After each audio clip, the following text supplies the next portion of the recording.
ayan guys, nagluto ako guys, puro ang ginawa ako, niluto ko muna sa oil lahat. Ayan, nag-toasted ako ng chicken at nandito yung aking mga vegetable. Ito cabbage, may onion, may bell pepper, may pichay sa ilalim, may carrots sa ilalim guys, may carrots at potato.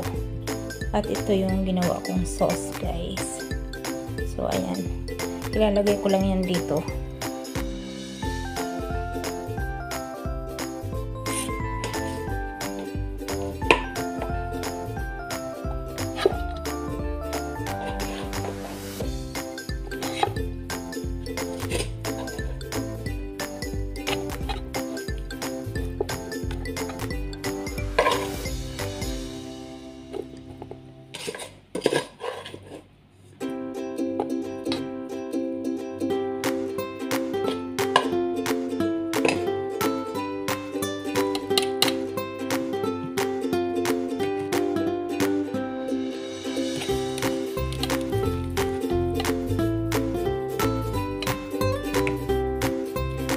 Ayan, nalagay ko na yung onion at bell pepper.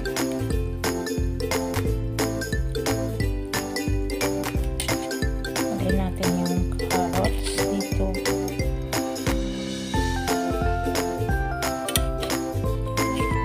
Yung carrots at beans.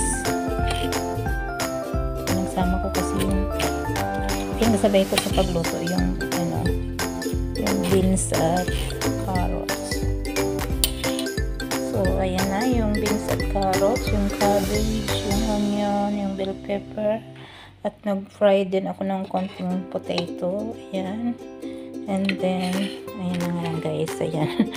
Hindi ko siya pinagsama-sama nung i-stir fry ko siya guys. Para hindi madurog. So, ito yung ating pichay. Nagluto din ako ng pichay guys. So, ayan. Lahat ay luto na yan.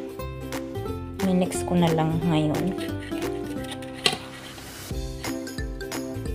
Ito yung pichay. Ayan. Ayan guys, nilagay ko na lahat. So, lalagyan na natin yung ating ginawang sauce. Ayan. And then, painitin lang natin siya guys ng konting oras sa apoy, and then ready to serve.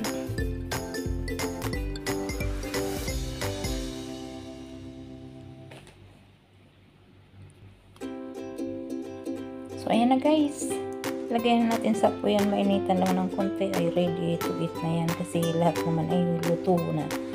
So hindi ko alam kung anong tawag dyan, basta nagluto lang at guys na pang-ulam. So ayan, maraming salamat sa nanonood, sa lahat ng magsusuporta sa channel ni Ate Luans. Thank you so much. So ngayon po wala kaming wifi gaano, kaya hindi ako makapaggala o makapagtambay sa mga LS mo. So wala akong unlimited wifi. So ayan, mag-upload lang ako ng mga short video para hindi magalit sa atin si Lolo. Ayan, maraming salamat guys. Thank you very much.